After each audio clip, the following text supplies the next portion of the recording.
आता डोळ्यांच्या सर्व आजारांवर अत्याधुनिक उपचार कणकवलीत, तेही अगदी माफक दरात.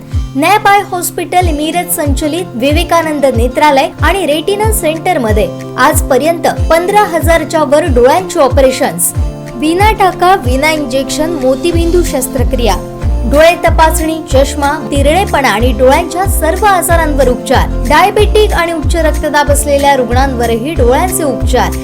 आजच संपर्क करा विवेकानंद नेत्रालय आणि रेटिना सेंटर, प्रहार कार्यालयाच्या शेजारी, सनराइज टॉवर, श्रीधर नाईक चौक, मुंबई गोवा हायवेवर, कणकवली. नमस्कार, मी जुही आणि आपण पाहताय कोकणचं नंबर 1 महा चॅनल कोकण 7 लाईव्ह.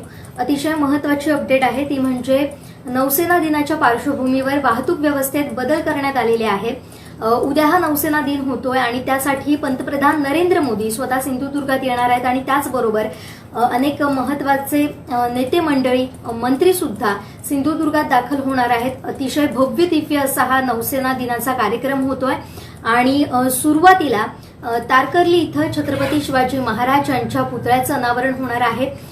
माफ करा, राजकोट इथं याचं पुतळ्याचं अनावरण होत आहे आणि तारकर्ली इथं नौसेना दिनाचा हा कार्यक्रम होतोय. त्या पार्श्वभूमीवर वाहतूक व्यवस्थेत काही बदल करण्यात आलेले आहेत. सध्या जिल्हा प्रशासन असेल आणि नौसेना दल असेल हे यासाठी विशेष तयारी करतंय. सध्या ही तयारी अंतिम टप्प्यात आली आहे आणि त्याच पार्श्वभूमीवर हे महत्त्वाचे बदल आहेत. वाहतूक व्यवस्थेत जसे बदल करण्यात आलेले आहेत आणि त्याच पार्श्वभूमीवर नो पार्किंगची सुद्धा व्यवस्था करण्यात आलेली आहे आणि याचबरोबर अवजड वाहतूक असेल त्यासाठी बंदी करण्यात आलेली आहे. तर या संदर्भातले अपडेट काय आहे ते पुढच्या काही मिनिटात आपण जाणून घेतोय. तर सुरुवातीला पाहूयात कसा बदल करण्यात आलेला आहे वाहतूक व्यवस्थेत तो. तर सध्या मालवण दांडी परिसरात राहणाऱ्या लोकांकरिता आणि वाहनांकरिता तारकर्ली नाका ते देऊळवाडा या मार्गाने न येता शिवाजी पुतळा, तानाजी नाका ते शासकीय तंत्रनिकेतन कुंभार माठ या मार्गाचा वापर करावा.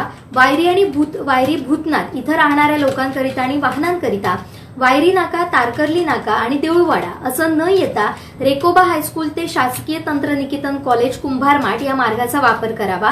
तारकर्ली गावातील लोकांकरिता आणि वाहनांकरिता किंवा इथून येणाऱ्या लोकांनी तारकर्ली, तानाजी नाका, देऊळवाडा या मार्गाचा वापर न करता काळेथर, देवली ते कुंभार माठ या मार्गाचा वापर करावा.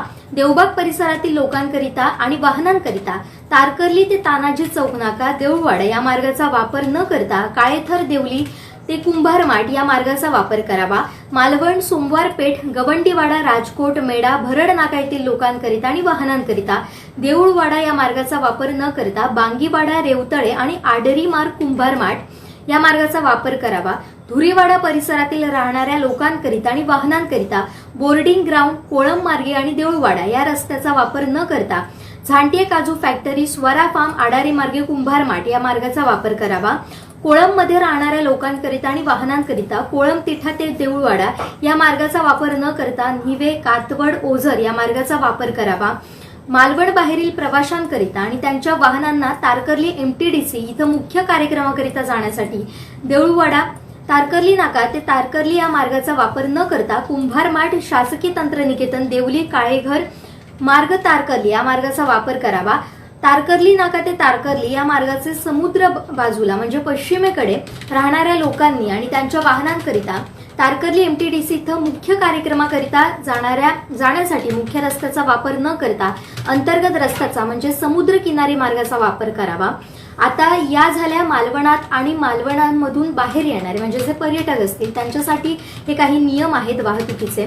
तर नो पार्किंग बाबत सुद्धा काही उपाययोजना करण्यात आलेली आहेत. पोलीस विभागानं वरीलप्रमाणे प्रस्तावित केलेल्या मार्गावर 3 डिसेंबर सकाळी 8 पासून ते 4 डिसेंबर म्हणजे 24 वाजेपर्यंत या कालावधीत अत्यावश्यक सेवेतील वाहने, अँब्युलन्स, दूध टँकर, धान्य वाहतूक, गॅस वाहतूक आणि भाजीपाला वाहतूक, औषधं या कार्यक्रमाच्या अनुषंगानं MTDC राजकोट, टोपीवाला येथील कामकाजासाठी वाहनं वगळून आणि इतर सर्व प्रकारच्या वाहनांना नो पार्किंगची मान्यता देण्यात आलेली आहे. तर दुसरीकडे अवजड वाहतुकीसाठी सुद्धा काही नियम देण्यात आलेले आहेत.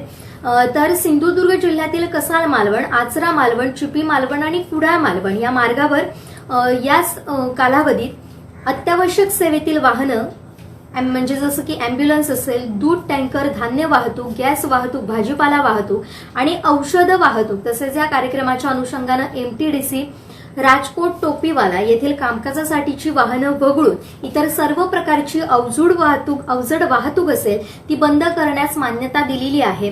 अशा प्रकारचे हे वाहतूक व्यवस्थेबाबतचे काही नियम आहेत. आणि त्याचबरोबर आता मोठा पोलीस फौजफाटा जो आहे तो ठिकठिकाणच्या मार्गावर तैनात करण्यात आलेला आहे. मोठ्या छावणीचं स्वरूप असं मालवणात आलेलं आहे. आणि वाहतुकी संदर्भात असेल किंवा सुरक्षेच्या दृष्टिकोनातून महत्वाच्या उपाययोजना करण्यात आलेल्या आहेत. काटेकोर अंमलबजावणी या सगळ्याची करण्यात येत आहे. आणि त्याचबरोबर आपण पाहत होतो गेल्या काही दिवसांपासून रंगीत तालीम जी होती ती सुरू होती. आणि आता प्रत्यक्षात नौसेनेच्या ज्या कसरती असतील त्या आपल्याला उद्याच्या दिवसात पाहायला मिळणार आहे. पंतप्रधान नरेंद्र मोदी या सगळ्या सोहळ्यासाठी उपस्थित असतील. आणि त्याच पार्श्वभूमीवर हे काही निर्बंध आहेत, काही अटी आहेत जे लागू करण्यात आलेले आहेत आणि त्याची अंमलबजावणी सध्या मालवणात होताना आपल्याला पाहायला मिळते. पार्किंगची सुद्धा सोय करण्यात आलेली आहे. त्या संदर्भातले सुद्धा अपडेट तुम्हाला कोकणसाद लाईव्हवर पाहता येणार आहे. तर या सर्व प्रकारच्या ज्या अपडेट आहेत तुम्हाला कोकणसाद लाईव्हच्या सोशल मीडिया प्लॅटफॉर्मवर आणि त्याचबरोबर तुम्हाला केबल TV चॅनलवर सुद्धा पाहता येणार आहेत. तर आता इथंच थांबतोय. पाहत रहा कोकणचं नंबर 1 महा चॅनल कोकणसाद लाईव्ह. धन्यवाद. आमचे दिवसभरातले सर्व अपडेट्स, ताज्या घडामोडी आणि थेट लाईव्ह पाहण्यासाठी सबस्क्राईब करा, लाईक करा कोकणचं नंबर 1 महा चॅनल कोकणसाद लाईव्हचं YouTube चॅनल.